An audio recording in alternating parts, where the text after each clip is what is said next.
लंका में पहुंचे, माता सीता को खोजा और खोज करके कहते हैं अंगूठी रूपी निशानी दे दी माता सीता को। रावण की वाटिका को उजाड़ दिया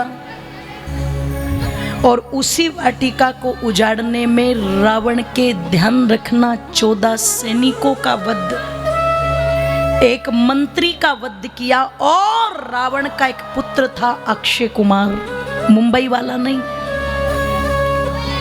रावण के पुत्र का नाम था, उसका वध किया उसी वाटिका में, अशोक वाटिका में। सुंदरकांड आप लोगों ने बहुत बार सुना होगा, बड़े गजब का है। भक्ति भाव चाहिए, समय चाहिए, आज उसी का भाव है।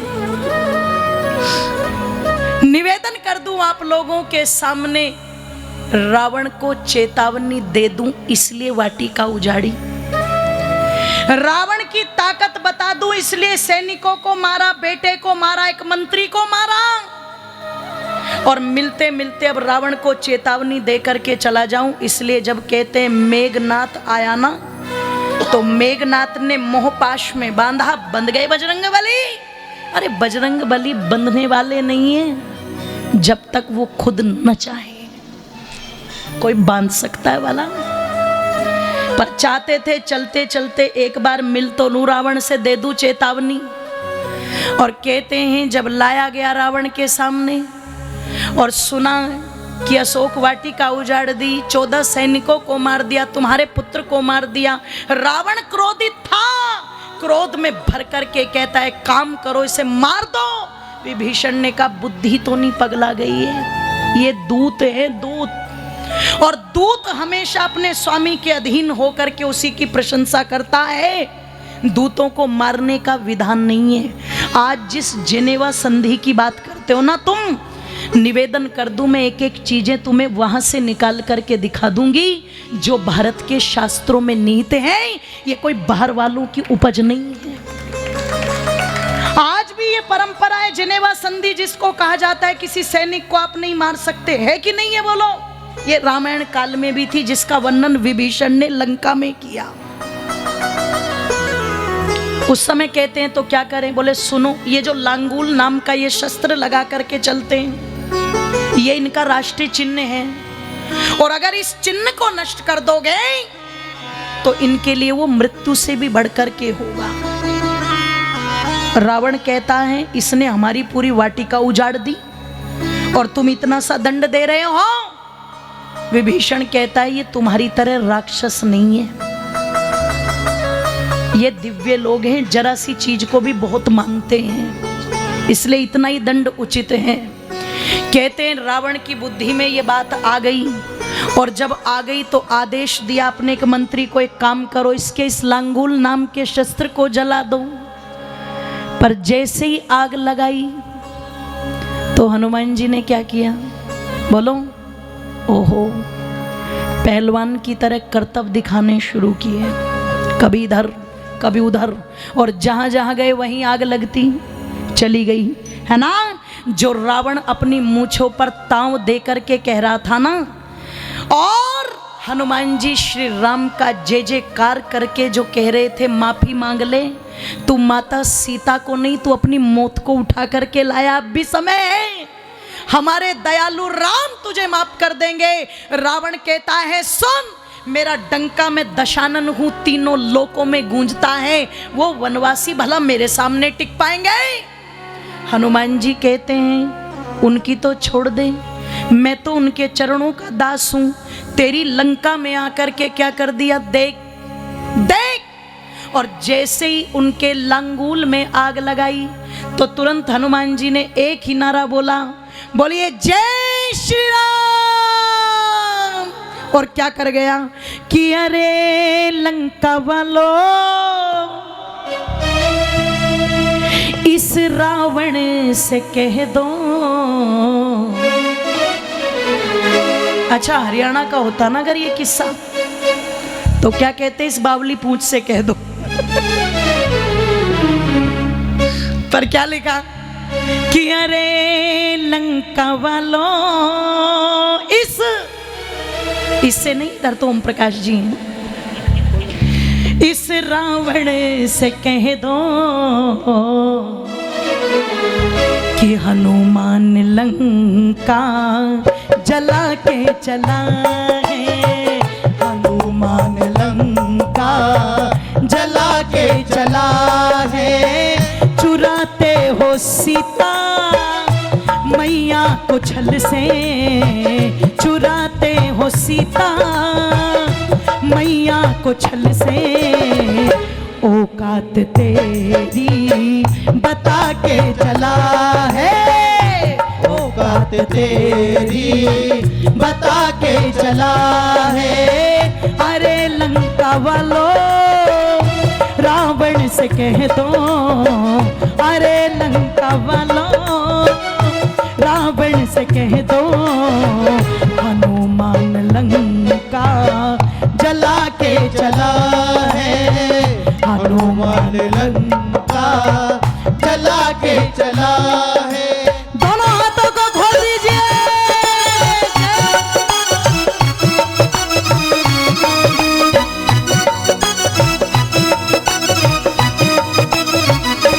जय हो।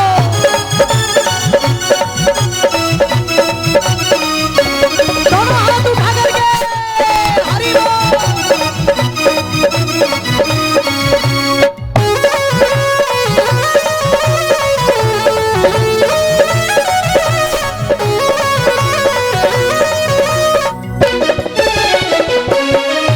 और क्या कहते हैं, उजाड़े हैं मैंने ये बाग सारे, उजाड़े हैं मैंने ये बाग सारे। संभल जाओ वरना जाओगे मारे, हाँ संभल जाओ वरना जाओगे मारे। उजाड़े हैं मैंने ये बाग ही सारे, संभल जाओ वरना जाओगे मारे। हो उजाड़े हैं मैंने ये बाग सारे, संभल जाओ वरना जाओगे मारे, हाँ संभल जाओ वरना जाओगे मारे। ओ गदा से गिराए ये दानव है सारे, गदा से गिराए ये दानव है सारे। राम भक्त ऐलान करके चला है ये, राम भक्त ऐलान करके चला है। अरे लंका वालों रावण से कह दो, अरे लंका वालों रावण से कह दो हनुमान लंका जला के चला है ये, हनुमान लंका जला के चला है ये। हनुमान लंका जला के चला है, हनुमान लंका जला के चला है।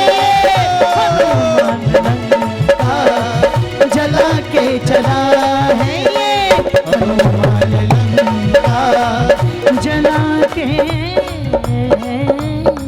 चला है। बोलिए बजरंग बली हनुमान जी महाराज की। हनुमान लंका बोलो। कहते हैं जैसे ही आग लगाई ना, तो जानते हो लंका में क्या हुआ होगा, क्या हुआ होगा बताऊं? अच्छा कौन कौन चाहता है मैं बताऊं? तो उसके लिए तो लंका ही जाना पड़ेगा।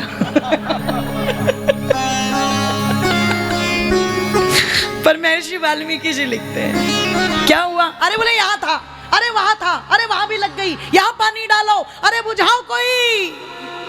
सोने की लंका में हाहाकार मच गई। और तब विभीषण ने खड़े होकर के रावण से कहा, मेरे भाई संभल जा, संभल जा। जिसका एक दूत तेरी पूरी लंका को जला करके चला गया, सोच सोच जब वो पूरे दल बल के साथ आएंगे तो क्या होगा, क्या होगा। पर विपरीत विनाश काले समझ नहीं आती। रावण ने कहा तू मुंह बंद कर, तू अपने धर्म उपदेश अपने पास रखा कर, तू जाता शुरू हो जाता है, तुझे सुनूं या लंका की आग बुझवाऊं। निवेदन कर दूं, अपमानित किया विभीषण को। इधर कहते हैं हनुमान जी सोचने लगे कि मैंने ये आग तो लगा दी, कहीं क्रोध में आकर के रावण माता सीता को कष्ट ना पहुंचा दे। एक बार उनको देख लूं, उनसे मिल लूं तो चला जाऊं। पुनः अशोक वाटिका में आना, माता सीता से मिलना। और माता सीता कहती है पुत्र ये चूड़ामणि ले जाओ, मेरे नाथ को दे देना और उनसे एक बात कह देना कि मेरी छोटी सी गलती की मुझे इतनी बड़ी सजा ना दे। भैया लक्ष्मण से भी मेरी ओर से माफी मांग लेना। अब तक तो मैं रह रही थी, पर जैसे ही तुमने सूचना दी अब एक एक पल मेरे लिए बड़ा कठिन होगा। मेरे भगवान के श्री चरणों में मेरा नमन रख देना और कहना अपने उस दासी पर कृपा करो। बहुत हुआ, अब ले जाओ। कहते हैं माता सीता की बातों को सुनकर के हनुमान जी भारी वन से विदा हुए और भारी मन से विदाई लेकर के आइए हमारे मध्य में पूज्याचार्य श्री सुश्रुत जी पहुंचे हैं। एक बार जोरदार करतल ध्वनि से उनका स्वागत करेंगे। कहते हैं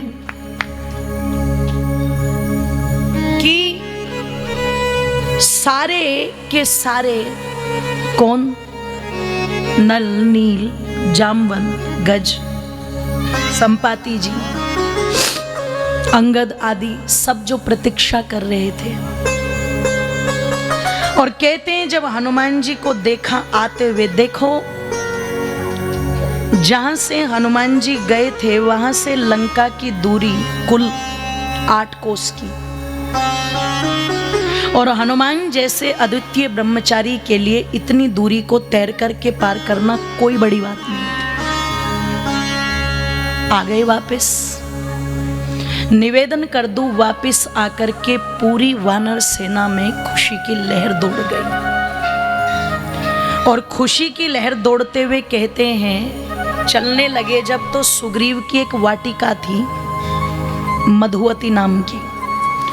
उस वाटिका में बैठ करके, क्योंकि ठीक से इतने दिनों तक भोजन किसी ने नहीं किया था, और होता ना जब कोई खुशी की बात हो जाए, नई गाड़ी ली, फोन करते सुन नई गाड़ी ली है, अच्छा पार्टी कब देगा, घर बनाया पार्टी कब देगा, होता है कि नहीं होता है। आजकल तो पार्टियों का क्रेज ज्यादा ही हो गया कि नहीं हो गया। एक लड़के ने फोन किया अपने दोस्त को, भैया मेरी माँ का देहावसान हो गया। बोले अच्छा पार्टी कब देगा। अरे बोले नालायक, माँ मरी तुझे पार्टी सूझ रही। इतना ज्यादा बढ़ गया प्रचलन। होता है जब प्रसन्नता की बात होती है, कोई चाहता है आज मैं खुश होकर के खाऊं, तो कहते उस मधुवती वाटिका में घुस गए। वाटिका की देखरेख जो करने वाला था उसने सूचना सुग्रीव तक पहुंचाई, महाराज आपकी वाटिका को बिगाड़ रहे हैं ये आपके सैनिक। सुग्रीव जी कहते हैं अगर ये अच्छे से खा पी रहे इसका मतलब सीता जी का पता, जोर से बोलो। अब सुग्रीव की थोड़ी सांस में सांस आई, नहीं तो जो राम जी की धमकी थी ना कि एक ही बाण खर्च हुआ है, सुग्रीव तो उसी की तरफ देख रहा था ना कि दूसरा बाण मेरी तरफ कब आएगा, है ना। निवेदन कर दूं आप लोगों के मध्य में, कहते हैं जय श्री राम जय श्री राम जय श्री राम करते हुए एकत्रित होकर के सब सुग्रीव के मंत्री संतरी हनुमान जी को कंधे पर उठा करके उपस्थित हो गए श्री रामचंद्र जी के शरण और माथा रख दिया हनुमान जी ने। भगवान मैंने मैया सीता का पता लगा दिया। गले से लगा लिया था हनुमान जी को, और गले से लगा करके ये कहा था, हनुमान तुम सुग्रीव के महामंत्री नहीं हो, आज से तुम मेरी दाहिनी भुजा हो, तुम मेरे लिए भरत के समान हो और तुम मेरे भाई हो हनुमान।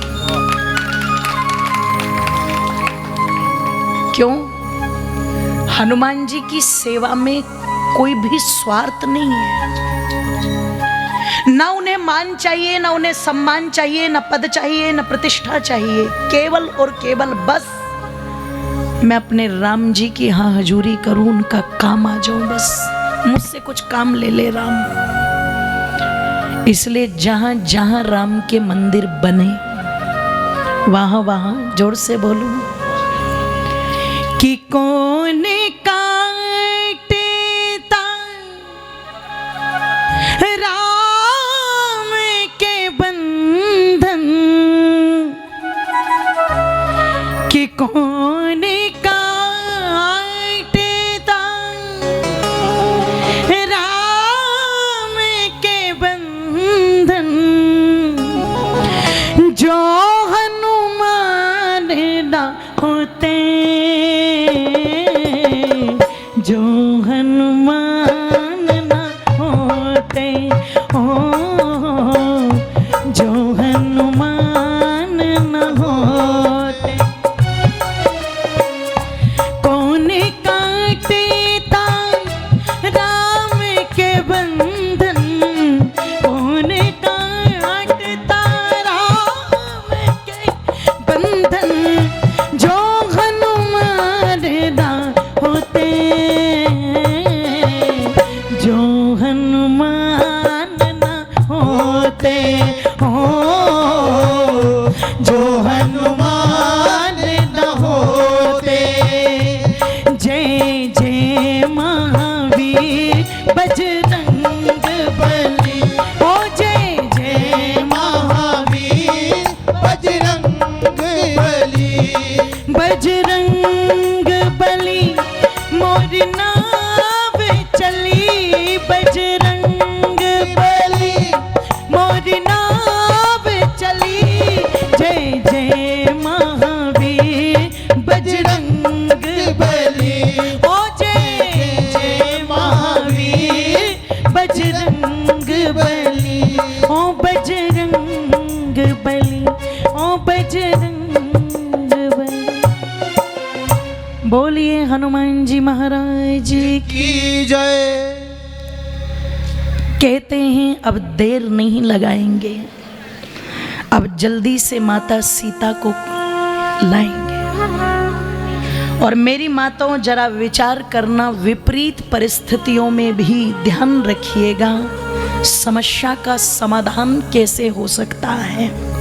ये कोई श्री रामचंद्र जी से सीखे। आज तो जिनके भाई विधायक हो,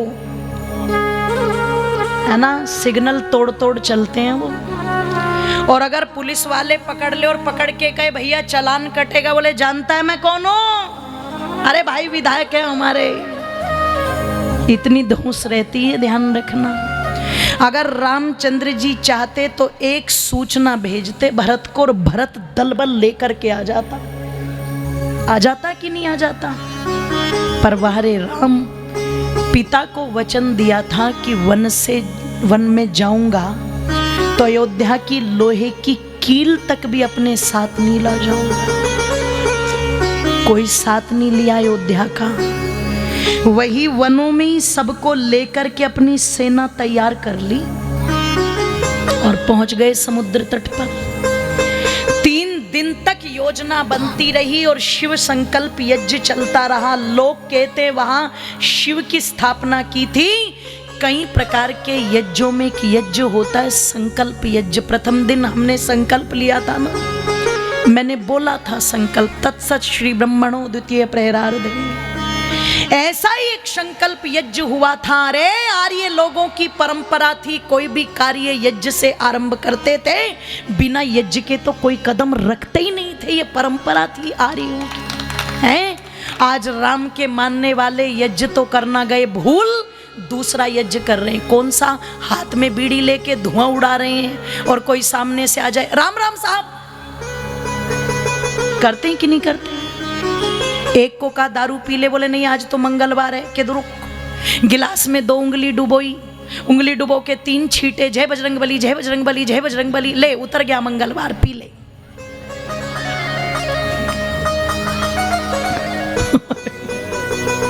एक इतना खुरापाती मस्तिष्क, बोले सारे भगवान इसी में ही है। इसने कहा वो कैसे? बोले विस्की में विष्णु बसे। मेरी नहीं है ये किसी ऐसे ही गुरु घंटाल की है। विस्की में विष्णु बसे, रम में बसे हैं राम, और ब्रांडी में ब्रह्मा बसे, और देसी में हनुमान। बोले इसमें हनुमान जी हैं। धूर्तों ने ऐसी ऐसी तो कविताएं लिख के दे दी। महापुरुषों को बदनाम कर रहे हैं, बीड़ी हाथ में लेके राम राम कर रहे हैं। अरे कहा था ना, चरित्र को अपना, चरित्र की पूजा कर। राम जी ने तो कंदमूल फल खा करके व्यतीत किए। नहीं, राम भी कहते लक्ष्मण थोड़ी टेंशन सी बढ़ रही है, ला एक गिलास ही ला दे, है ना? आज लोग क्या कहते हैं? मुझे पीने का शौक नहीं। जोर से बोलो। एक जगह शादी हो रही है, वहां भी पी के नाच रहा है, धुत होके ऐसे, नोट नाक की तरह ले रखा और लहर रहा है। मैंने कहा भैया यहाँ क्यों पी ली? बोले यहाँ खुशी में पी ली। इन्हें गम से या खुशी से कोई मतलब नहीं, इन्हें पीने से मतलब है। ऐसा मत कर। यज्ञ करके और कहते हैं जब 3 दिन तक कोई मार्ग न सूझा तो राम जी को क्रोध आ गया। लोग कहते हैं समुद्र पर क्रोध किया था। मेरी माताओं, क्रोध इसलिए आया था, एक एक पल भारी हो रहा था राम को। और जरा सुनना, अंत में कहते हैं रामचंद्र जी को क्रोध आया तो क्रोध में कहते हैं क्या करूं? ये बाण कंधे पर टंगा है जिसने इतने असुरों का संहार कर दिया, पर इस खाली धनुष का क्या करूं? इन बाणों का क्या करूं? राम जी के क्रोध को जब देखा तो सुग्रीव कांप गए। सुग्रीव की कंपन्नता को देख करके वो कहते वहां पर निवेदन कर दूं, भगवान विश्वकर्मा के 2 पुत्र नल और नील उस समय के बहुत बड़े आर्किटेक्ट, बहुत बड़े इंजीनियर थे।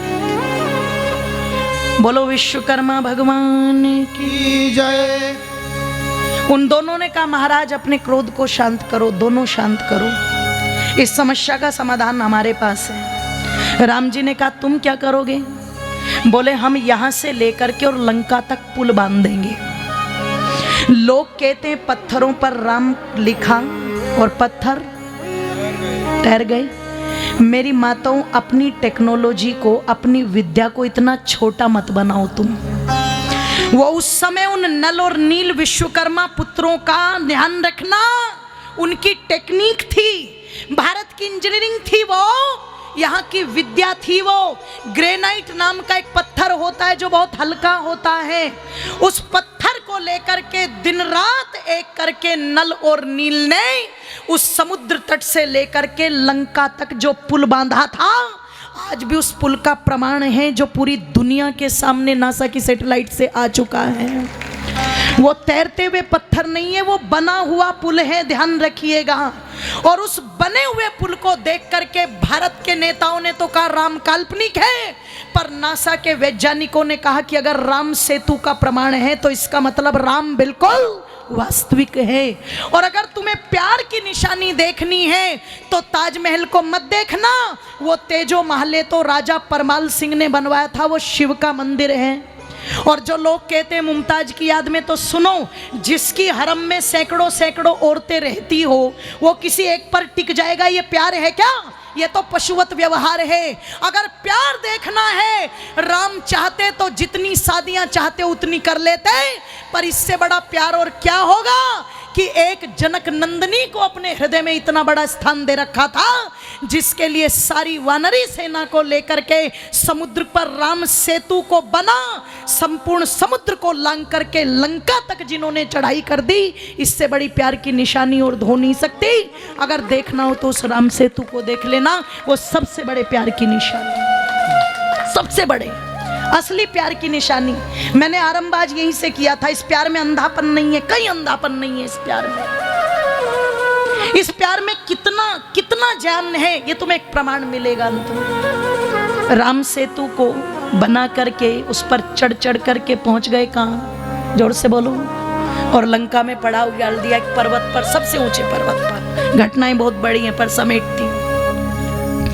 विभीषण का रावण से हतोत्साहित होकर के श्री रामचंद्र जी के दल में मिल जाना, और एक बार को सुग्रीव ने शंका प्रकट की कि ये शत्रु का भाई है, इसे अपने में क्यों मिलाते हो। पर रामचंद्र जी 14 कलाओं के जाता थे, जिसमें से एक कला राजनीति कला भी होती है।